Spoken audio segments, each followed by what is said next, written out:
बोलो श्री प्राणनाथ हरि की जय। बोलो श्री सतगुरु महाराज की जय।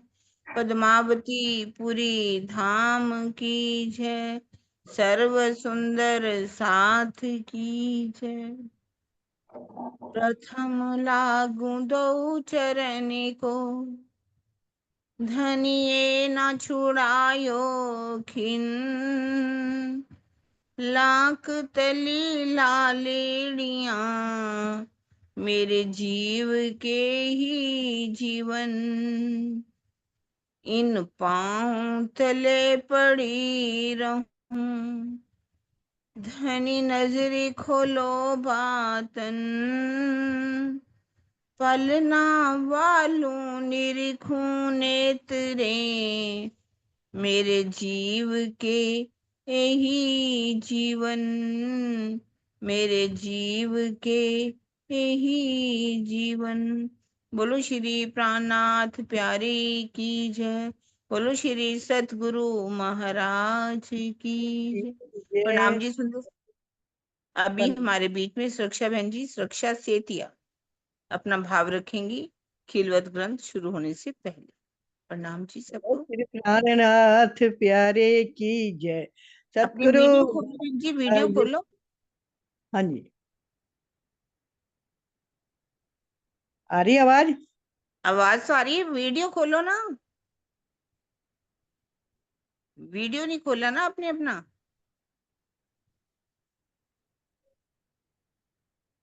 आ ही नहीं रहा। कोई बात नहीं, नहीं आता तो आवाज तो आ रही है ना। दीदी मैं पिक्चर गुम्मट जी की लगा दे रही हाँ हूँ। हाँ, गुमर जी की पिक्चर लगाओ। बोलो श्री प्राणनाथ प्यारे की जय। सतगुरु महाराज की जय।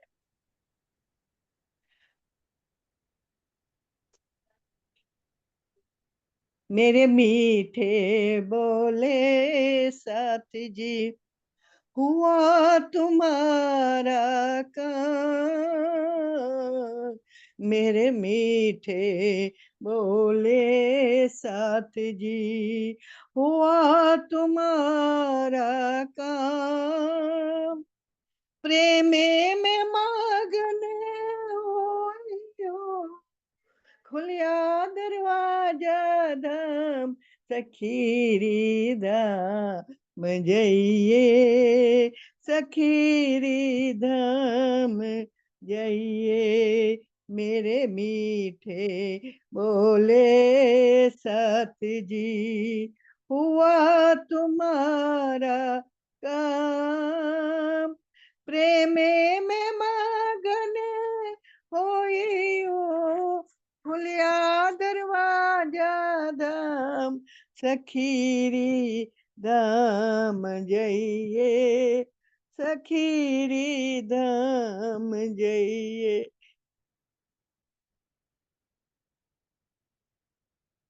एक मिनट, आवाज ही नहीं हो रही है।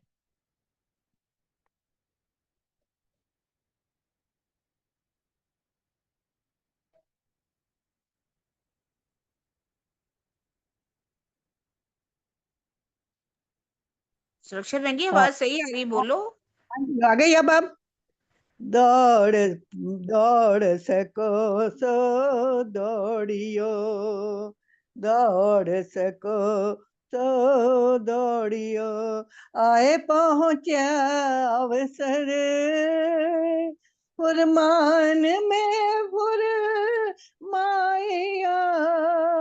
आया सो आखिर सखीरी धाम जइए, सखीरी धाम जइए। मेरे मीठे बोले साथ जी, हुआ तुम्हारा काम। प्रेमे में मगन हुई हो, खुलिया दरवाजा धाम। सखीरी धाम जइए, सखीरी धाम जइए। मेरे मीठे बोले साथ जी। श्याम श्यामा जी सुंदर, ओ श्याम श्यामा जी सुंदर, देखो करे केवला, श्याम श्यामा जी सुंदर, देखो कर केवला, मन के मनोरथ पूरने, मन के मनोरथ पूरने, तुम रंग भर की जो विला, सखीरी धाम जइए, सखीरी धाम जाइए, मेरे मीठे बोले साथ जी, हुआ तुम्हारा काम, प्रेम में मगन होइयो, खुलिया दरवाजा धाम, सखीरी धाम जाइए, सखीरी धाम जइए, मंगल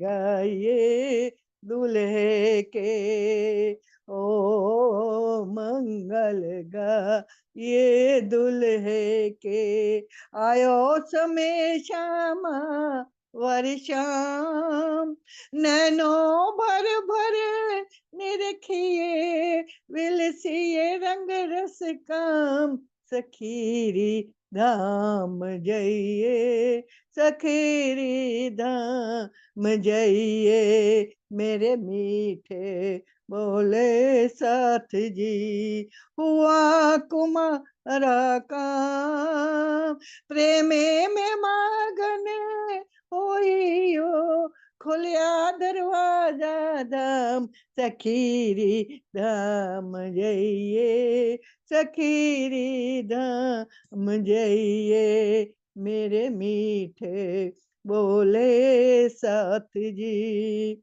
उठ के नहाइए जमुना जी, ओ उठ के नहाइए जमुना जी, कीजिए सकल श्रृंगार, साथ संबंधी मिल के, खेलिए संग भरतार, सखीरी धाम जइए, सखीरी धाम जइए, महामती कहे मल पतियाँ, ओ महामती कहे मल पतियाँ, आओ निज वतन, महामती कहे मल पतियाँ, आओ निज वतन, विलास करो विध विध के, जागो अपने तन, सखीरी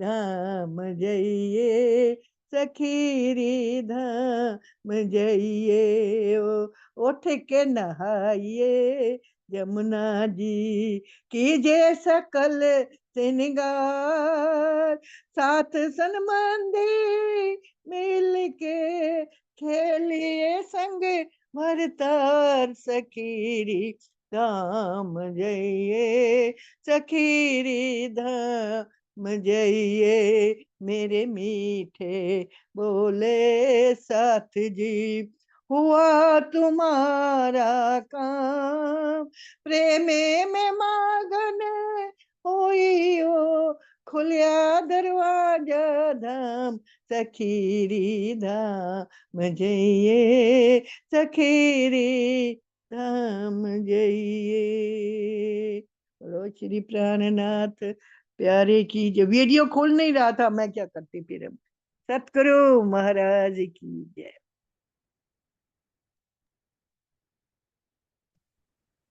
बहुत सुंदर। मेरे मीठे बोले साथ जी, हुआ तुम्हारा काम, प्रेमे में मगन होइयो, खुलिया दरवाजा था। अति सुंदर वाणी गायन।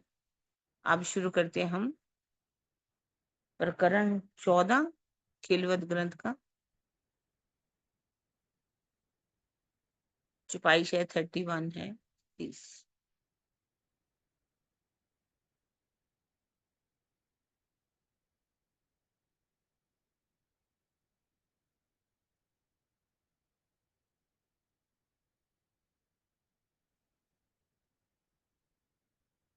हाँ जी सुंदर सा जी, शुरू कर रहे हैं हम। एक वजूद होए बैठियां, खेलें ऐसी दई भुलाए, कौल फैल हल सब जुदे, दिल ऐसे दिए फिराए। परम धाम में तो सभी एक तन होकर बैठी हैं, लेकिन इस माया के खेल ने उनको इस प्रकार भुला दिया है कि उनके दिल अलग अलग हो गए हैं। सबकी कथनी करनी और रहनी भी अलग अलग हो गई। भले ही परम धाम में हम एक तन होकर के बैठी हैं, पर माया का खेल ही ऐसा विचित्र है कि सब कुछ भूल गए। सबके दिल भी अलग अलग हो गए, सबकी कथनी करनी रहनी भी अलग अलग हो गई। जात भांत जिनसे जुदी, जिनसे जुदी जुदी जिमी पैदाए, सब बैठियां अंग लगाए के, खेले कहूं दिए उल्टाए। यहाँ ब्रह्म सृष्टियां अलग अलग रस्मों, भिन्न भिन्न जातियों तथा अलग अलग स्थानों में आ गई। सबकी जात अलग, रस्म अलग, स्थान भी अलग अलग। सब बैठी आंग लगाए कि परम धाम में तो सभी एक दूसरे से सट सट कर बैठी हुई हैं, किंतु इस माया के खेल ने सब कुछ उल्टा हो गया। माया के खेल में सब कुछ ही उल्टा हो गया। जुदे जुदे कबीलों कर बैठी अपना घर, जाने हम इत कदीम के, जुदे होवे क्यों कर। यहाँ पर तो वे अलग अलग परिवारों को ही अपना घर बनाकर बैठ गई। वे यही मान बैठी हैं कि इस परिवार से तो हमारा सदा का संबंध है, इससे हम किसी भी प्रकार से अलग नहीं हो सकती। सब ने अपने अपने घर बना लिए, परिवार बना लिए। लगता है कि कोई हमेशा से हम यहीं के रहने वाले हैं, हमारा संबंध भी इसी से ही है। हम सब क्या होगी, अलग होकर के बैठ गई। इस संसार में कोई ब्रह्म सृष्टि पुरुष तन में आई है तो कोई स्त्री तन में। यदि आपस में पति पत्नी के संबंध में बंध जाती है, अपने इस संबंध को वे अनादि मान लेती है और अक्षरातीत को भुला देती है। इस संबंध में प्राण संहिता के अध्याय 31 श्लोक 39 से 43 में बहुत ही सुंदर वर्णन दिया गया। प्राण संहिता पढ़े तो उसमें पता चलेगा कि कैसे संबंध बना करके बैठ गए। कई महिलाएं जो शादी कर लेती हैं वो क्या कहती हैं, इनसे तो हमारा जन्म जन्म का साथ है, 7 जन्मों की तो बात वो करेंगी, ये मेरे पति रहेंगे 7 जन्मों तक। तो इस तरह से उनको अनादि काल के लिए मान लेती है, पर जो अक्षरातीत है उनको भुला देती। पुराण संहिता में इसका वर्णन किया गया है। आगे छुपाई बहुत फेवरेट है मेरी। सो भी कबीले स्वार्थी, दुख आए न कोई अपना, जात वजूद भी रंग बदले, जो फना होत सुपना। ब्रह्म सृष्टियां जिन पारिवारिक संबंधियों के मोह में फंसी हुई हैं, वे सभी स्वार्थी होते हैं। दुख के समय कोई भी साथ नहीं देता, दुख आए ना कोई अपना। जो फना हो सपना, जिस तरह स्वप्न के दृश्य नश्वर होते हैं, उसी प्रकार जाति पाति और शारीरिक संबंधियों का रिश्ता भी झूठा होता है। जात वजूद भी रंग बदले, जाति पाति हो, शारीरिक संबंध हो, रिश्ते भी झूठे ही होते हैं। और दुख के समय तो कोई भी अपना नहीं है। हमने इसको बहुत ही अच्छी तरह से कब देखा, कोरोना काल में। कौन अपना था? जिसको भी यदि कोरोना हो गया, पता चला कि इसको है, तो वो क्या करते थे, हॉस्पिटल में फोन करते थे, बोलते थे इनको ले जाओ। तो साफ पता चला कोई मर भी गया, हॉस्पिटल में लेने तक नहीं गया, लाश डेड बॉडी भी नहीं देखी उन्होंने, कहा कि कहीं भी फेंको, जलाओ। तो ये रिश्ते नाते जो हैं रंग बदल लेते हैं, क्योंकि इनका संबंध ही झूठा होता है। भावार्थ में कह रहे हैं, ब्रह्मवाणी की अमृत धारा का रस पान करके भी सुंदर साथ परिवार और जाति पाति के मोह पाय से मुक्त नहीं हो पाता। ये उसकी बहुत बड़ी हंसी का कारण बनेगा, क्योंकि हर कोई अपनी अपनी जाति को, हम राजपूत हैं, कोई कहेगा हम शर्मे हैं, कोई कहेगा हम ये जाति है, अपनी अपनी जाति पाति के बंधन से ही कोई मुक्त नहीं हो पाया। आप कुछ ऐसे परिवार भी होते हैं जैसे राजपूत हैं, वो कभी भी चाहे कुछ भी हो जाए, अपनी बेटी हो या बेटे की शादी किस में करेंगे? अपने ही संबंधियों में, अपनी ही जाति पाति में करेंगे। वो दूसरे सुंदर साथ से कभी भी रिश्ता जोड़ने के लिए भी तैयार नहीं होते। तो यदि वो परम धाम की ब्रह्म आत्मा है, तो उनकी हंसी तो होनी ही होनी है। रूहें सुध ना एक दूजी की, ना मिनो मिने पहचान, याद बिना जात मुद्दत, काहू सुपने न आवे सुभान, रूहें सुध न एक दूजी की। आगे क्या कह रहे हैं? माया के खेल में ना तो ब्रह्म सृष्टियों को एक दूसरे की सुध है, ना आपस में एक दूसरे की पहचान है। धाम धनी को याद किए बिना लंबा समय व्यतीत हो गया है, लेकिन स्वप्न में भी उनकी याद नहीं आती। ब्रह्म सृष्टियों को याद नहीं आ रही। अगर परिवार का कोई फोन ना करे, कोई रिश्तेदार फोन ना करे, तो हम कहते अरे भाई फोन नहीं आया। उनके लिए तो हम तड़फेंगे, लेकिन राज्य को हमने याद किया या नहीं याद किया? सपन में भी याद किया या नहीं याद किया? तो ये हम भूल सकते हैं, लेकिन परिवार वालों को नहीं भूलते। खेल तो है एक खिन का, रूहें जाने हुई मुद्दत, कई कुर्सी हुई कई होई सी, गैया भूल मूल सोहबत। खेल तो है एक खिन का, रूहें जाने हुई मुद्दत, परम धाम के समय के अनुसार माया का ये खेल मात्र एक पल का है। किंतु इस संसार के अनुसार तो सखियां यही मानती हैं कि बहुत लंबा समय बीत गया है। ये परम धाम से अपने मूल संबंध को ही भुला बैठी हैं। इस संसार में उनकी कई पीढ़ियां बीत गई हैं, तथा भविष्य में भी कई होंगी। कुर्सी जो है ना, कई कुर्सी कई हुई सी, कई मतलब पीढ़ियां, वंश जो है, उसका बेटा उसका बेटा उसका बेटा, बेटे के बेटे, कई वंश चलता जा रहा है, और कई वंश आगे भी बढ़ेगा। इतना समय बीत गया, लेकिन हमें अपने मूल संबंध की याद नहीं आती, जिससे हमारा अखंड का संबंध है। यहाँ रिश्ते बनते हैं, छोड़ के चले जाते हैं, हमेशा अपने तो नहीं रहते। भावार्थ में कह रहे, इस छुपाई में कुर्सी का शुद्ध रूप कर्षी है, जिसका अर्थ होता है वंशावली।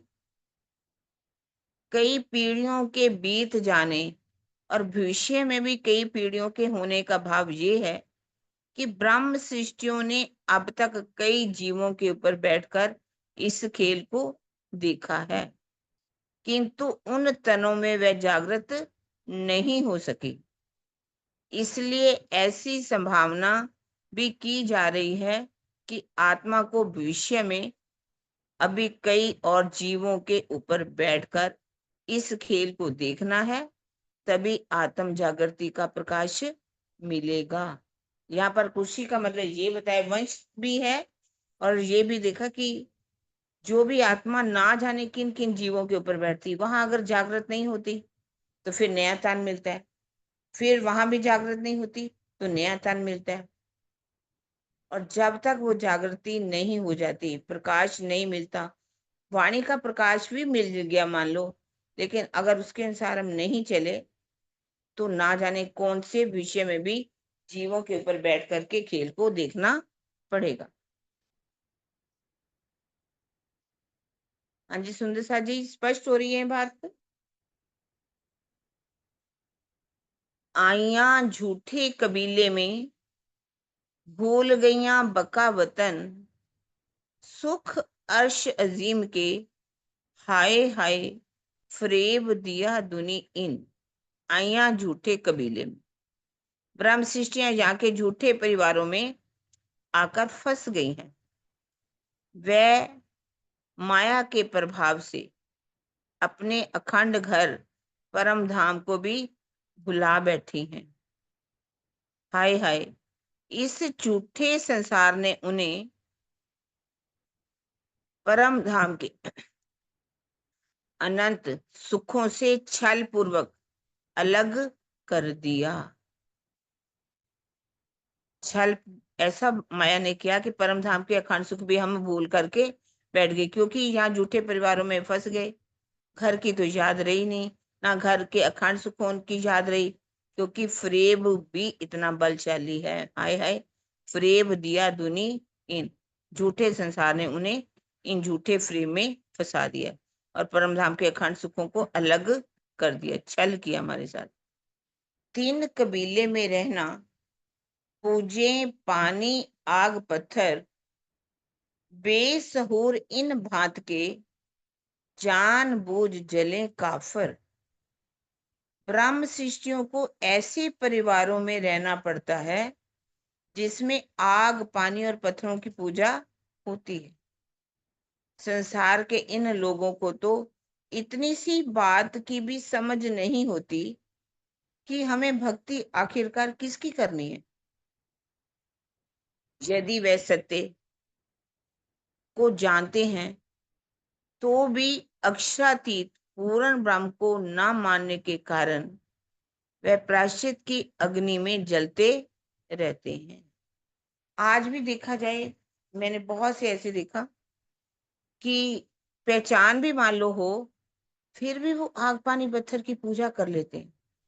जब भी यहाँ पर गुजरात के अंदर तो शादी जब भी होती है तो गणेश जी को तो विराजमान करना ही पड़ता है। गणेश जी को तो वो ला करके बिठाएंगे ही।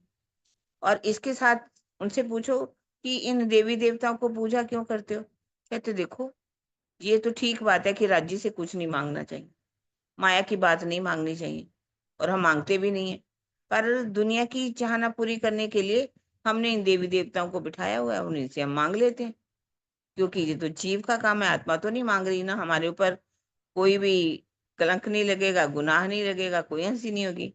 तो क्या सुंदर साथ जी, ये हमारी हंसी नहीं है, ये तो हंसी है ना, क्योंकि हम अक्षरातीत पूर्ण ब्रह्म की पूर्ण रूप से समर्पित नहीं हो पा रहे, इसलिए प्रायश्चित की अग्नि में तो जलना ही पड़ेगा। बढ़ के फना हो गए और हाल होत फना, आखिर फना सब पीछ ले, जाए गिनते रात दिना। परिवार के पूर्वज तो मृत्यु को प्राप्त हो चुके हैं, बढ़ के फना हो गए, और हाल होत फना, और वर्तमान समय में भी ऊपर करो जो वयोवृद्ध लोग हैं वह भी मृत्यु की कगार पर हैं। आगे ऊपर कर दो, जो भविष्य में बच जाएंगे वह भी अपनी उम्र के दिन और रात पूरे करके अंतोगत्वा मृत्यु को प्राप्त हो जाएंगे। कई की डेथ हो गई, कई ऐसे हैं जो वयोवृद्ध लोग हैं, वो मृत्यु की कगार पर खड़े हैं। यदि कोई बच भी गए तो वो उनकी भी उम्र पूरी हो जाएगी तो वो भी मृत्यु को प्राप्त हो जाएंगे।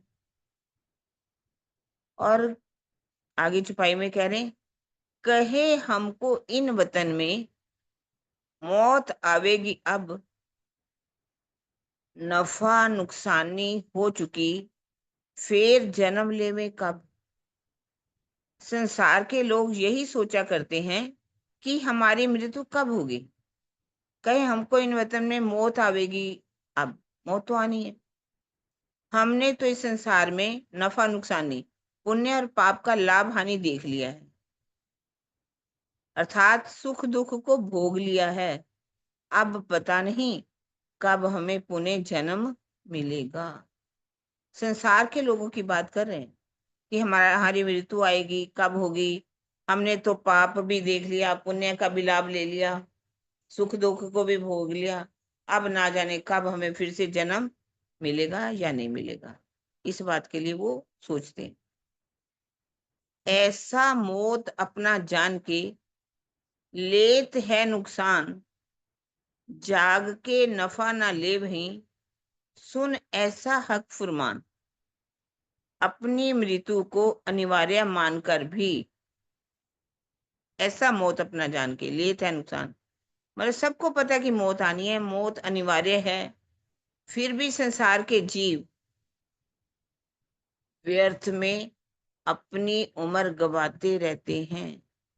अमृतमयी ब्रह्मवाणी को सुनकर ना तो वे अपने जीव को जगाते हैं, ना जन्म मरण के चक्कर से छूट पाते।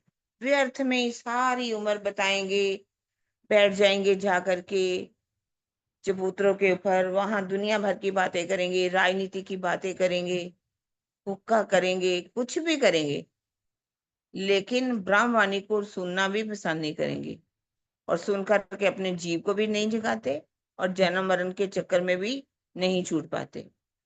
भावार्थ में कह रहे हैं, सच्चिदानंद पारब्रह्म के प्रति अटूट श्रद्धा विश्वास रखना ही जीव की जागृति है, किंतु संसारिक जीवों से इतना भी नहीं होता। संसारिक जीव नहीं कर पाते ऐसा। उमर खोवे नुकसान में, पर करे नहीं सहूर, याद न करें तिनको जिनका इतना बड़ा जहूर। वे अपनी सारी उम्र क्षणिक विषयों के सेवन में गवा देते हैं। उम्र खोवे नुकसान में, करे नहीं सहूर, लेकिन अपने इस भटकाव के बारे में कभी भी आत्मचिंतन नहीं करते कि कैसे हम भटक रहे हैं आवागमन के चक्कर में 84 लाख योनियों में। लेकिन क्षणिक सुख इतने उनको अच्छे लगते हैं कि उसका सेवन में अपना सारा समय व्यर्थ में ही गवा देते हैं। वे सारी संसार के झूठे कामों को तो करते रहते हैं, किंतु जिस सच्चिदानंद पारब्रह्म की अनंत महिमा है, उन्हें याद करने के लिए उनके पास समय ही नहीं होता। कहीं, हाँ जी दोबारा करना है इसको। कहीं हिंदू पीछे मौत के, हम जन्म लेसी फेर, जो अब हम भूलेंगे तो नफा लेसी और बेर। हिंदू कहते हैं कि कदाचित इस जन्म में हम परमात्मा को नहीं जान सके, तो मरने के बाद पुनः जन्म धारण करेंगे। अगर हम इस अब नहीं परमात्मा का नहीं जान सके, भक्ति नहीं की, तो हमें मरने के पुनः जन्म तो धारण करना पड़ेगा। उस समय पारब्रह्म को जानकर हम अखंड मुक्ति को प्राप्त कर लेंगे। तो अब हम भूलेंगे तो नफा लेसी और बेर, फिर से जब हमें जन्म मिलेगा तो अखंड मुक्ति को प्राप्त कर लेंगे, परमात्मा को जान जाएंगे। भावार्थ में स्वामी जी लिख रहे हैं, अनेक जन्म संसिद्धि ततो याति पराम गतिम, अर्थात अनेक जन्मों की साधना के फलस्वरूप ही परम गति रूपी मोक्ष प्राप्त होता है। एक बार में जन्म लेकर के नहीं, कई जन्मों की साधना का फल है ये, परम गति मिलती है, मोक्ष प्राप्त होता है। गीता के इस कथन को आधार मानकर हिंदू आलस्य में पड़े रहते हैं और मुक्ति प्राप्त करने के लिए यथोचित पुरुषार्थ नहीं कर पाते। इस छपाई में उन्हें इस भूल के लिए सावचेत किया गया। वो कहते हैं इस जन्म की साधना नहीं तो अगले जन्म में साधना कर लेंगे, इस आगे नहीं हुई तो फिर अगले जन्म में साधना कर लेंगे, यही सोचे रहते, जन्म तो मिलेगा ही, तो आलस्य में पड़े रहते हैं, भक्ति नहीं करते, जो मुक्ति का रास्ता अपनाना चाहिए वो नहीं अपनाते और पुरुषार्थ भी नहीं करते। अब ऐसी छुपाई में भूल के लिए सावचेत किया गया है। खेल ऐसा फरेब का, सब हवा को पूजत, सुध दो को ना परी, कायम बका सुख की। ये माया का ऐसा झूठा खेल है जिसमें सभी लोग हवा को पूजते अर्थात निराकार को ही पारब्रह्म का स्वरूप मानकर आराधना करते हैं।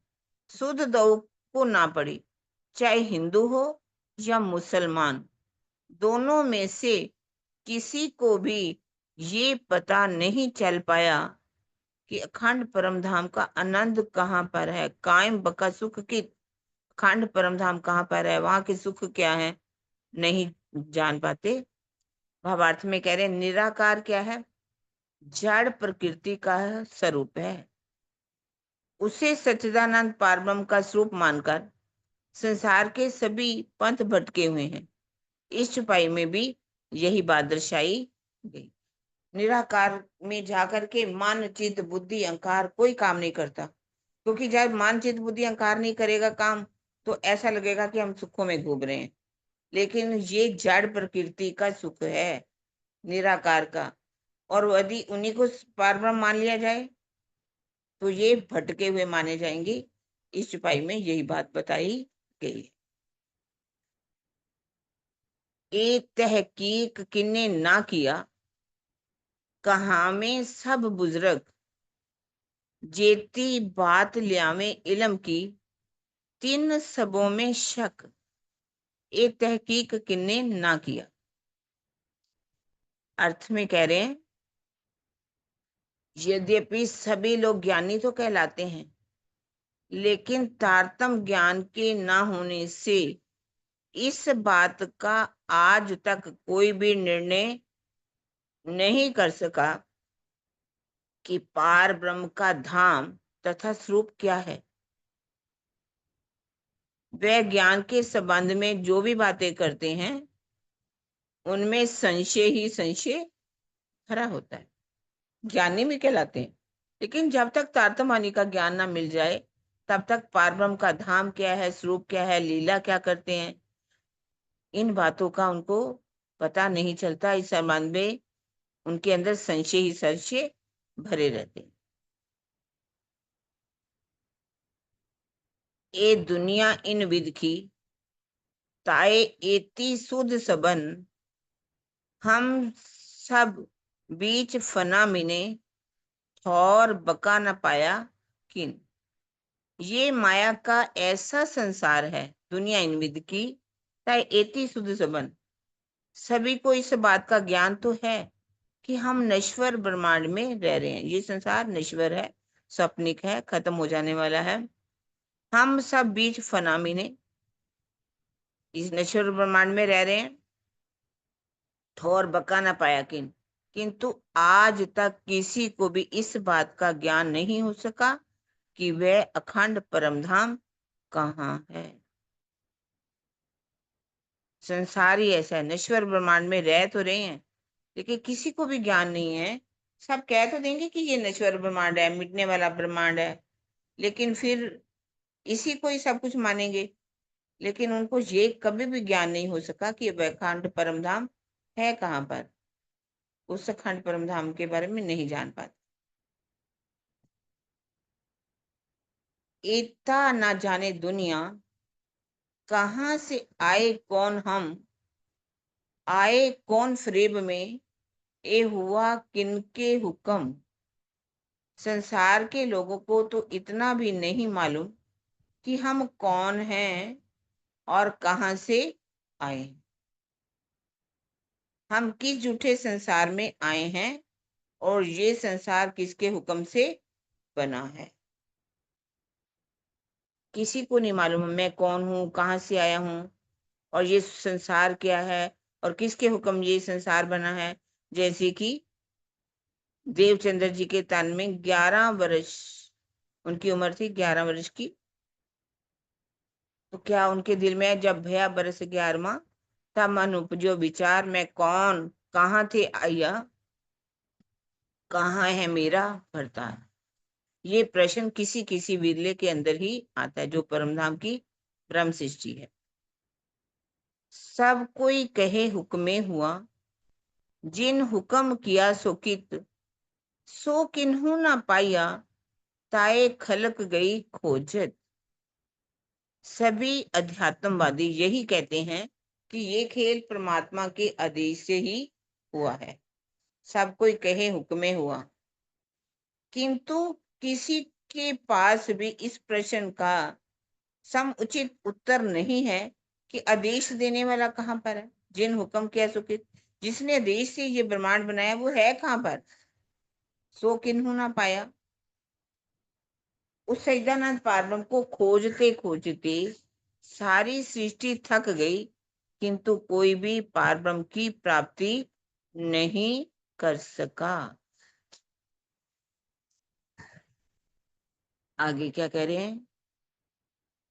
अवतार तीर्थंकर बड़े हुए, बड़े कहामे पैगंबर, पट बका किन खोलिया नहीं, सबो कहिया खुले आखिर। इस संसार में बड़े बड़े अवतार, तीर्थंकर और खुदाई संदेश लाने का दावा करने वाले पैगंबर हो चुके हैं। किसी ने भी अखंड परम धाम का दरवाजा नहीं खोला। सभी का यही कहना है कि वक्त आखिरत में अखंड परम धाम का ज्ञान प्रकट होगा। आखिरत का समय, क़यामत का समय जब आएगा तो अखंड परम धाम का ज्ञान जो है प्रकट हो जाएगा। भावार्थ में कह रहे हैं, हिंदुओं की प्राणिक मान्यता में 24 अवतारों का कथन है, जबकि जैनी लोग 24 तीर्थंकरों का कथन करते हैं, जिनके द्वारा आध्यात्मिक ज्ञान प्रकट होता है। कतेब परंपरा में पारब्रह्म का संदेश लाने का दावा पैगंबर करते हैं, किंतु हिंदू धर्म ग्रंथों पुराण संहिता, महेश्वर तंत्र तथा वृद्धित सदाशिव संहिता में पारब्रह्म और ब्रह्म सृष्टियों के अवतरण का जो समय है वही समय कुरान हदीसों के अनुसार क़यामत का है। जो मतलब धर्म के ग्रंथों में, हिंदुओं के ग्रंथों में भी लिखा हुआ है, में ईश्वर तंत्र में, प्राण संहिता में, वृद्धित सदाशिव संहिता में, तो वही बात कतेब ग्रंथ में जितने भी ग्रंथ हुए हैं उन्होंने भी वही समय लिखा। किस बात का? क़यामत का। कतेब परंपरा में उसको क़यामत आने का समय कहा है। सुंदर साहब जी, क़यामत आने का मतलब क्या है? क़यामत का आना, क़यामत किसे कहते हैं? क़यामत कितने प्रकार की है? हाँ जी, इसका पहले उत्तर हम करते हैं बीच में। कुरान में जो क़यामत की बात लिखी गई, कुरान क़यामत किसे कहते हैं और क़यामत कितने प्रकार की है? हाँ जी, सुंदर साथ जी पढ़ तो रही हैं, अब इसका उत्तर भी दीजिए। आयशा बहन जी हैं, ज्योति जी हैं, और प्रणाम भी जी। बहुत से सुंदर साथ होंगे, वर्षा प्रणाम है। हाँ जी, हाँ जी। प्रणाम जी दीदी। दीदी, जी कयामत तो जी हमारी वाणी के अनुसार दो दो प्रकार के बताए गए हैं। पहला जी। कयामत जो है, जो पहला कयामत को जो तारतम ज्ञान संसार में आया, उसको हम्म। कयामत, कि जिसको परे का ज्ञान, अक्षरातीत, इस संसार छर अक्षर से परे का ज्ञान आएगा, तो सारे संसार हम्म। को जिससे जिसके दिलों में जाएगा उसको अखंड मुक्ति का अधिकारी बनेगा। और दूसरा कयामत जो लास्ट में होगा, दूसरा जब असराफील दूसरा सूर फूकेंगे, तो वो सबको अपनी अपनी करनी के अनुसार आठ अखंड जोग माया के 8 बहिष्टों में अखंड हो जाएंगे। यही तो याद है। ठीक है, ज्योति ने बहुत अच्छा बताया। हाँ जी, और आप आशा बहन जी बताएंगे। प्रणाम जी दीदी। वैसे तो बेसिकली यही है ना, सॉरी, छोटी क़यामत, बड़ी क़यामत, वो कुरान के शब्द भी आते हैं, मैं भूल जाती हूँ। तो छोटी यानी कि जब ब्रह्मवाणी आ गई, शिव जी साहब जी आ गए, पांचों शक्तियां आ गई, जिसको कहते हैं साफिर का पहला सुर फूंकना, तो कायमी तो आ गई। यही वक्त बताया था, 12वीं सदी होशी फजर तमा, मतलब वही वाली है ना, कायम, फजर उजाला हो गया, कायम हो गए। जैसे हम अपना देखें तो हमें ब्रह्मवाणी मिल गई, हमें अपनी पहचान हो गई, तो हमें एक तरह से कायमी मिल गई कि हम वहां से आया वहीं वापस जाना है। तो अब कंप्लीट कायमी वही न्याय के दिन जब हम घर उठ जाएंगे, तो 8 बेश्तों में सबको मिलेगी, यानी कि दूसरा सुर फूकेगा असराफील, तो सबकी कायमी हो जाएगी ब्रह्मांड की। हमारी तो होगी, हम जहाँ उठे हुए, जहाँ बैठ के खेल देख रहे हैं वहीं उठ जाएंगे। अभी हम वाणी से उठ रहे हैं, तब साक्षात उठ जाएंगे। प्रणाम जी। बहुत अच्छा आशा बहन जी ने, बहुत, ज्योति जी ने भी बहुत ही अच्छा बता दिया। और कोई बोलेगा? और कोई है बोलने वाला? कल्पना, आप बोलोगे? हाँ जी, नहीं। मीना बहन? ठीक है, देखिए, बिल्कुल सही बताया। क्यामत किसे कहते हैं? क्यामत का मतलब होता है जब सारे संसार को अखंड मुक्ति देने वाला ज्ञान का अवतरण हो जाना और इमाम मेहंदी का इस संसार में आ जाना, जाहिर हो जाना ही क्यामत है। जैसे कि आपने बताया, क्यामत 2 प्रकार की है, एक छोटी और एक बड़ी। एक छोटी जो है उसको कहते हैं सुबरा, जो बड़ी क्यामत है उसको कहते हैं कुबरा। सुबरा ये जो वाणी का अवतरण हो जाना, जीवों को अखंड मुक्ति मिल, ज्ञान जो मिल जाना, इमाम मेहंदी का दर्शन हो जाना। और कुबरा होती है स्वरूपों की सबका न्याय हो जाना, जैसे आपने बताया, और सबको अखंड बिस्तों में मुक्ति का मिल जाना, मोक्ष का मिल जाना। इसको, ये क्यामत होगी आखिरी के समय में, जब महाप्रलय हो जाएगा, 7वें दिन की जब लीला होगी, तो उसमें ये क्यामत जो है जाहिर हो जाएगी। ठीक है, बहुत अच्छा आप सबने बताया, मैंने तो वैसे ही थोड़ा सा बता दिया। वो क्यामत के निशान है, वो अलग बात है दीदी। वो तो निशान ये है वाली। ना, अभी क्यामत के निशान जाहिर होना तो पता चल रहा है ना कि क्यामत हो गई, क्यामत आ गई, छोटी क्यामत जिसे सुबरा कहा गया, अखंड मुक्ति देने वाला ज्ञान का अवतरण हो जाना और इमाम मेहंदी साहब का आ जाना। क्योंकि वो आए तभी तो हमें के सारे क्यामत के निशानों का पता चला कि क्यामत आ चुकी है। ये तो उसके लक्षण है ना, क्यामत के आने के लक्षण है, निशान है। पर मैंने पूछा क्यामत किसे कहते हैं, है ना? क्यामत कितने प्रकार की है, जी कहा।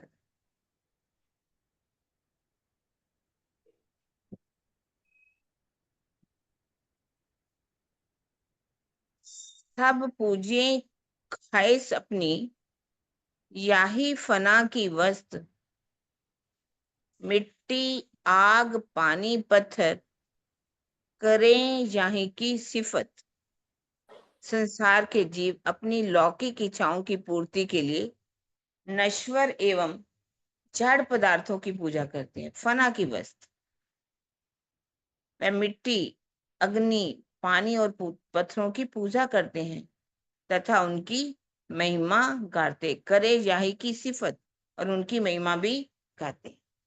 भावार्थ में कह रहे हैं, वेद आदि सभी धर्म ग्रंथों में जड़ पूजा का सर्वप्रथम निषेध है, किंतु ये हिंदू समाज का दुर्भाग्य है कि वह वेदों उपनिषदों के विरुद्ध जड़ पूजा का आचरण कर रहा है। वह पत्थरों और मिट्टी से महापुरुषों की मूर्तियां बनाकर पूजता है, पुनः उसे नदी में प्रवाहित भी कर देता है। आज प्राय सभी तीर्थों में सच्चिदानंद पारब्रह्म के स्थान पर इन्हीं जड़ मूर्तियों की महिमा गाई जाती। क्या करते हैं, सब मूर्तियां बना लेते हैं, हाथों से मूर्तियों को बनाते हैं, फिर उनकी पूजा करते हैं, फिर उनको पानी में विसर्जन कर देते हैं।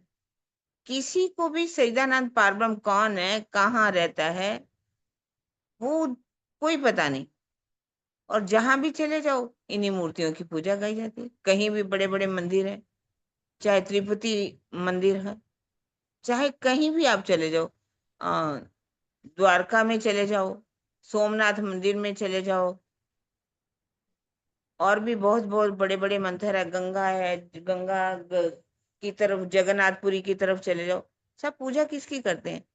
इन्हीं मूर्तियों की पूजा वो करते हैं, उसी कोई सच्चिदानंद मानते हैं। एक बात भाई याद आ कह रही रही, एक हाँ बात जी, याद आ रही है, एक बात बोलो। याद आ रही है इसी बात से, कहते हैं ना, भगवान ने इंसान को बनाया, अब इंसान भगवान को बनाने लग गया। सही है। कभी सुना था। नहीं, मैं भी अक्सर बोलती, इंसान जो है भगवान को बनाता है या भगवान इंसान को बनाता है? वही यहाँ बात कौन होती है। बना रहा है? इंसान भगवान को बना रहे हैं। क्या कहते हैं कि हमने इसमें क्या कर दी? प्राण फूंक प्राण दिए। प्रतिष्ठा प्राण कर दी। प्रतिष्ठा। भगवान क्या को विडंबना मूर्ति है। को बना लेते हैं और उनमें प्राण प्रतिष्ठा कर देते हैं। इसका मतलब कि भगवान, उसके अंदर प्राण डालने के, भगवान के प्राण डालने में आप इतने सक्षम हो कि उसमें आप प्राण डाल देते हो। यदि आप भगवान के प्राण डाल सकते हो तो आपके, हमारे घरों में किसी के भी मृत्यु तो होनी ही नहीं चाहिए। भगवान के प्राण डाले जाते तो इंसान के प्राण डालना तो बहुत ही आसान है। तो वो क्यों नहीं प्राण डाल देते? उनसे यदि कहा जाए तो वो कहेंगे जरा आप इधर हो जाओ, हमारे भक्तों को आने दो, हमारे भक्त चढ़ावा चढ़ाते हैं, तुम ही तो बुलाते हो, साफ कह देते हैं वो। अच्छा, वास्तव में वो कहते हैं ना, मंत्रों में शक्ति होती है, इसलिए ये हो जाता है। हाँ, तो मंत्रों में शक्ति है, तो इंसान में जब प्राण डाले जाएंगे तो उसमें शक्ति नहीं वो होती। उन वही ना, मंत्रों में शक्ति वो कहाँ चली जाती है? उस समय भी तो मंत्रों में शक्ति है ना, पहले मंत्रों खुद के को द्वारा उसके डाल लायक देना। बनाए। पहले खुद में, जैसे उन्होंने किया था बिच्छू काटने का, उतार देते थे ना विष, बंदा जिंदा हो जाता था ना। या तो उस लेवल तक पहुंच जाओ तब मंत्रों में शक्ति है, वैसे नहीं हाँ, है। असल बात नहीं, वो है। उनका तो साक्षात्कार मंत्रों के द्वारा आप साक्षात्कार कर सकते हो। उन वेद ऋचाओं का, मंत्रों के अंदर जो कहा गया है, उनका साक्षात्कार हो सकता है, ये पक्की बात है, ये नहीं है कि नहीं हो सकता। वही जैसे वो हरिदास जी ने कर, समाधि हरिदास जी के कर देते द्वारा थे, बिच्छू कटे वेद, का निकाल देते वेदों थे। का, उपवेदों का, अंगों का, उपंगों का, सबका आपको ज्ञान हो जाए। और उनके जो एक एक वेद ऋचा है, मंत्रों का, उनमें सूत्र क्या है, सबको अगर आप साक्षात्कार कर लो तो आपके अंदर वो शक्ति आ सकती है। लेकिन फिर भी मूर्तियों में प्राण नहीं डाल सकते आप। सही बात मूर्तियों है। में प्राण नहीं डाले जा सकते। हम्म। तो हमारा समाज जो है अंधा समाज है, हाँ, नहीं, चल कम रहा है से इन कम चीजों में। हिंदुओं में तो बहुत है, अब तो हमारे समाज में भी दुर्भाग्यवश कहीं कहीं होने लग गया। हम्म। क्यामत का मुसलमानों ने तो अर्थ दूसरा निकाला हुआ है। क्यामत का मुसलमानों ने अर्थ क्या निकाला है कि हमारे वो महाप्रलय हो जाना, महाप्रलय का हो जाना, संसार का समाप्त हो जाना। वो इसको बात सोचते हैं कि ये महाप्रलय है। हाँ, ये हमारी माँ परले के लिए ही हमारे को सूचना दे रहा है। हम्म। ये उनका अर्थ निकलता है, वो तभी तो चिढ़ते हैं, पर उनको अब समझ ही नहीं है तो क्या करोगे? बिना तारतम्य के ज्ञान से कोई इन बातों को नहीं ज्ञान जान के कुछ पाता। नहीं हो सकता। उनको तारतम्य ज्ञान का पता ही नहीं है, क्या करोगे? वो तो उल्ट पुल्ट जो है उत्तर देते रहेंगे। झूठे झूठा राच है, दिल साच ना पावत, ए साच क्यों कर पावही, पहले दिल में ना आवत। संसार के झूठे लोगों को झूठी वस्तुएं ही अच्छी लगती हैं। उनका दिल सत्य स्वरूप परमात्मा की प्राप्ति नहीं कर पाता। दिल साच ना पावत, सत्य स्वरूप की, परमात्मा की प्राप्ति नहीं कर पाता।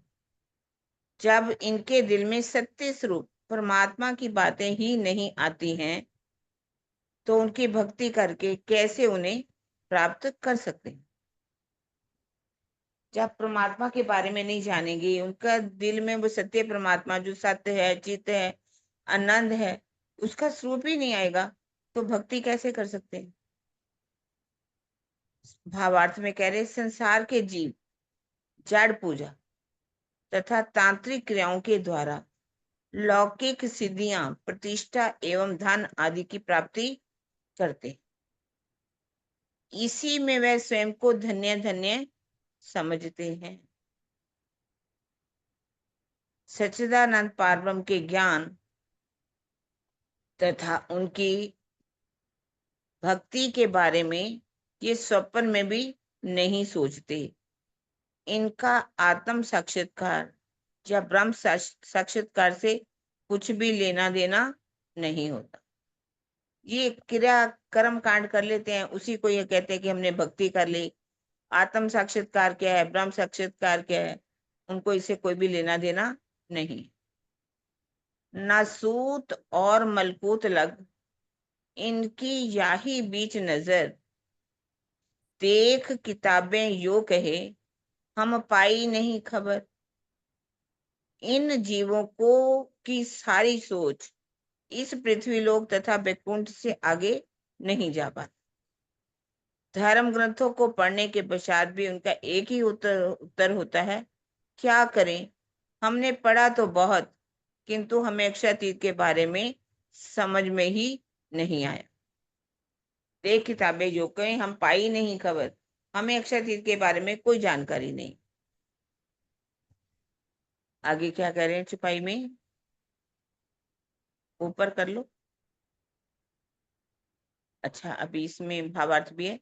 रामचरित मानस तथा पुराणी ग्रंथों का अध्ययन करने वाले लोग अपने अवतारों या देवी देवताओं की भक्ति नहीं छोड़ पाते। सच्चिदानंद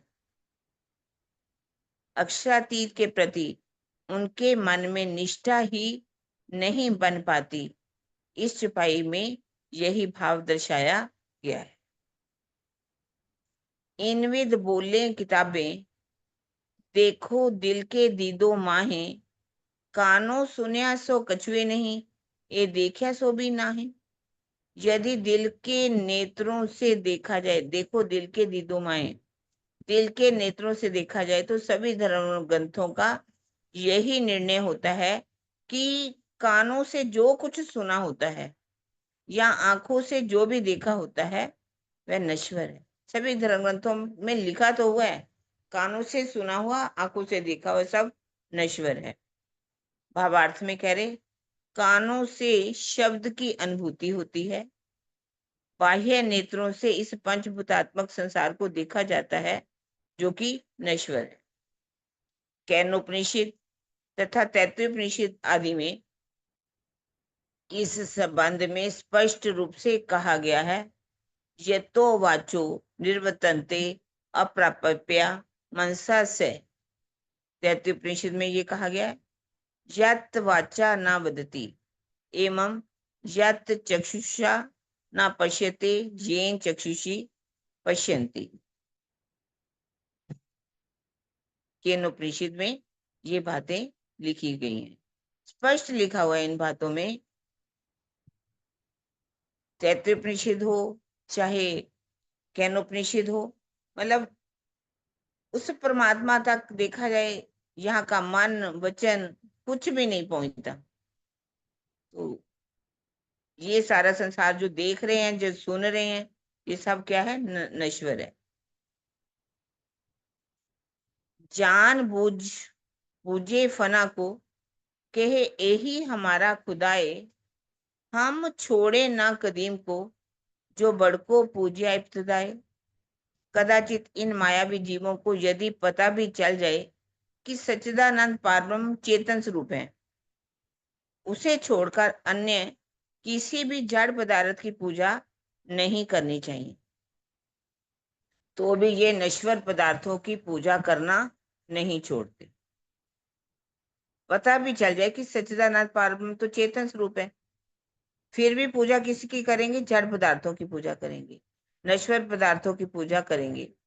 वह एक ही मत की रट लगाते हैं कि हमारा परमात्मा तो बस यही है। हमारे पूर्वज जब शुरू से इसकी पूजा करते आए हैं, तो हम इतने पुराने मार्ग को कैसे छोड़ सकते। कल पढ़ी थी छुपाई हमने, बढ़ के हमारे कदीम के पूजत आए ए हमसे क्यों छूटे ही, रा बाप दादों का है। जब हमारे बढ़ के इसकी पूजा करते आए तो हम इसको कैसे छोड़ सकते हैं, हम पुराने मार्ग तो नहीं छोड़ सकते। भावार्थ में कह रहे हैं, भारत के विशेषकर ग्रामीण समाज में ग्राम देवता, कुल देवता, कुल देवी, फकीरों की मजारों, गोबर के पिंडों, पीपल और केले आदि वृक्षों तथा तुलसी आदि पौधों की पूजा बहुत अधिक प्रचलित है, जो धर्म ग्रंथों के अनुसार निरर्थक है। पीपल की पूजा करते हैं लोग, कितना पीपल की पूजा करते हैं, केले के जो वृक्ष हैं उसकी पूजा करेंगे, तुलसी की पूजा करेंगे, पता ही नहीं। पीपल की पूजा करने से कितना फायदा होता है। पीपल के मतलब पानी उसके पास जाने से हमें ऑक्सीजन मिलती है। केले की भी लोग पूजा करते हैं। तुलसी तो हर तरह से औषधीय गुण होते हैं उसके अंदर। केले के अंदर भी गुण होते हैं। प्रातः काल केले लोग खाते हैं तो केले से उनके अंदर बहुत सी आयरन इत्यादि मिलता है। तो इसके अनुसार अच्छे हैं ये, पर लोग इसी की पूजा करना शुरू करते हैं। आगे एक ही छुपाई पढ़ेंगे हम। इश्क लगामे 300, जो दुख रूपी दिन रात, कायम सुख अर्श का, कहूं सुपने ना पाइए बात। इस संसार के लोग उन्हीं स्वार्थी रिश्तेदारों और नश्वर पदार्थों से प्रेम रखते हैं जो हमेशा ही दिन रात दुख का कारण होते हैं। यद्यपि परम धाम के सुख खंड हैं कायम सुख अर्श का, फिर भी उनकी चर्चा यहाँ पर कोई स्वप्न में भी नहीं करता। स्वार्थी रिश्तेदारों से, नश्वर ब्रह्मांड की हर प्रत्येक वस्तु से प्रेम करेंगे, उन्हीं से रिश्ता बना के रखेंगे। सबको मालूम है कि ये दुख की चीजें हैं, दुख का कारण बनती हैं। जो अखंड परम धाम है उसके बारे में तो सपन में भी सोच नहीं पाते। इश्क लगावे 300, इश्क की बात कही है, प्रेम करना। हालांकि लगाव करते हैं, मोह करते हैं, शक्ति करते हैं। जो दुख रूपी दिन रात है, दिन रात दुख में पड़े रहते हैं। कायम परम धाम के सुख अखंड है, पर उसको सपन में भी नहीं पाना चाहते। तो आज हम चौपाई 55 तक करेंगे सुंदर साथ जी। आगे चौपाई को दोहरा देंगे। इसके बारे में कोई सुंदर साथ बातचीत करना चाहे या कुछ इसके ऊपर बोलना चाहे, बोल सकते हैं। हाँ जी सुंदर साथ जी, कोई बोलेगा? आज कई सुंदर साथ नहीं आए, बहुत कम है सुंदर साथ। फिर भी चलिए, हमने पढ़ ली आज वाणी। आज एक बहुत अच्छी चौपाई पढ़ी थी हमने, सो सब कबीले स्वार्थी। इसके बारे में कौन, किसी सुंदर साथ को ये चौपाई आती है?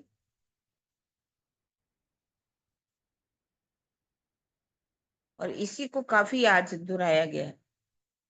फ्रेब के बारे में, संसार के बारे में, आग पानी पत्थर की पूजा के बारे में, कैसे लोग प्राण प्रतिष्ठा करते हैं, तीर्थंकर अवतारों की पूजा करते हैं, निराकार की पूजा करते हैं, फना होने वाले ब्रह्मांड की पूजा करते हैं। इसी बातों को आज हमने बहुत अच्छी तरह से पढ़ा। कोई भी सुंदर साथ 2-4 शब्द बोलना चाहे तो ठीक है, नहीं तो चौपाई को दोहरा देते हैं। हाथ बस खड़ा ये कर सकते हैं सार कोई ये सुंदर। हुआ जो हमें बताया कि हम कहाँ आ गए, वहाँ क्या क्या हो रहा है। हमें सावचेत किया जा रहा है कि हमें नहीं करना, ये हमारे लिए नहीं है। मतलब हमें दुनिया की बात बताई जा रही है। हम ऐसे स्वार्थी कबीलों में आ गए हैं। जैसे बहुत सारी चुपाइयां आई, कई कुर्सी कई होएसी, आते जाएंगे जाते जाएंगे। मतलब वो क्या करते हैं, पूरन ब्रह्म परमात्मा की बात बता भी दो, उनको किताबें भी दे दो तो पढ़ भी लेंगे, फिर कहेंगे नहीं हमारे बड़के पूछते हैं, हमें तो यही करना है, हटते ही नहीं। यानी कि जो इस संसार में चल रहा है, हम वैसे संसार में आ गए हैं।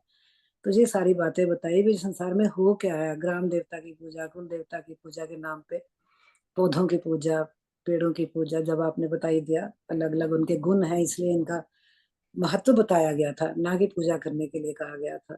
तो जैसे संसार में हम रूहें आ गई, उसका सब बता दिया। अब आगे बताएंगे कि हमें ये कुछ नहीं करना, हम वहां यहाँ के नहीं है, हमें अपनी निस्बत पहचाननी है ना। प्रणाम दीदी, प्रणाम जी सुंदर साथ जी। प्रणाम जी, प्रणाम जी। प्रणाम जी। आ गई हाँ आवाज जी, दीदी? आ रही शीशी। दीदी जो आपने कायमी के बारे बताया कि दो तरह की जो कायमी है, तो दूसरी कायमी में बताया कि अशरफ वो जब विष्णु भगवान को तारतम्य मिल जाएगा तो सारी दुनिया को ही तारतम्य, सारी दुनिया मतलब की सोच ऐसी हो जाएगी।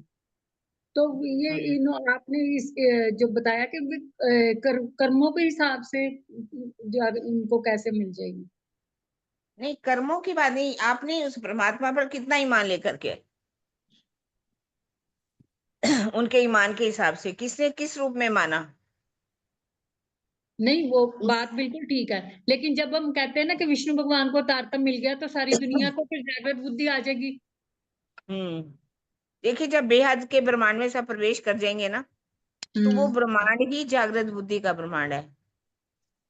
तो जैसे ही उनके अंदर प्रवेश करेंगे, सबको जागृत बुद्धि आ जाएगी। पर वो पारब्रह्म किसे मानेंगे? मेरा जी का जीव, है ना। ये जो दोनों जीव हैं, मरु का जीव मैं राज्य के अंदर होगा, और देवापी का जीव, यही राज्य और श्यामा जी बन के बैठेगा। और सबके जीव जिनके ऊपर ब्रह्म सृष्टि आई है, वो वहां पर सखियों का रूप ले लेंगे। तो सारी सातों बीजों वाले ये कायमी हो जाएगी ना, सबको कायम कर दिया जाएगा, सबको अखंड कर दिया जाएगा, सभी जीवों को। तभी तो क्या मोहे दिल में ऐसा आया है, जो खेल देखा ब्रह्मांड, तो क्या देखी हम दुनिया, जो इनको ना करे अखंड। राज्य आए हैं भी, छोटी मोटी बात तो है नहीं। जब भी बड़े लोग वैसे भी किसी के घर जाते हैं तो सोचते हैं कुछ तो लेके ही चले, है ना। तो राज्य तो छोटी मोटी नियामत तो दे के नहीं जाएंगे। कोई मिनिस्टर आ जाए, प्रेसिडेंट आ जाए, प्राइम मिनिस्टर आ जाए, तो वो कुछ ना कुछ दे के जाते हैं। इस सिटी को ये बनवा दिया जाएगा, यहाँ हॉस्पिटल खोल दिया जाएगा, यहाँ ये खोल दिया जाएगा, स्कूल खोल दिए जाएंगे, यहाँ बांध बना दिया जाएगा, बहुत कुछ दे के जाते हैं। तो राज्य ने तो उन्होंने कहा तुम्हें आवागमन से ही मुक्त कर दिया जाएगा, सारे ब्रह्मांड के जीवों को अखंड मुक्ति मिल जाना, सभी जीवों को अखंड मुक्ति मिल जाएगी। ठीक है। बड़ी ऐसा गिफ्ट जो कोई और दे ही नहीं सकता दीदी, टाइमिंग ऐसा गिफ्ट जो कोई और दे ही नहीं सकता। कोई नहीं दे सकता, इतना बड़ा ब्रह्म कौन देगा। गिफ्ट, ये गिफ्ट और कोई दे ही नहीं सकता ना, इसलिए हाँ, राज्य देते हैं। चलिए आप आशा बहन जी चपाई दुहरा दीजिए। इश्क लगा में 300 जो दुख रूपी दिन रात, कायम सुख अरस का कहूँ सुपने न पाइए बात, कहूँ सुपने न पाइए बात।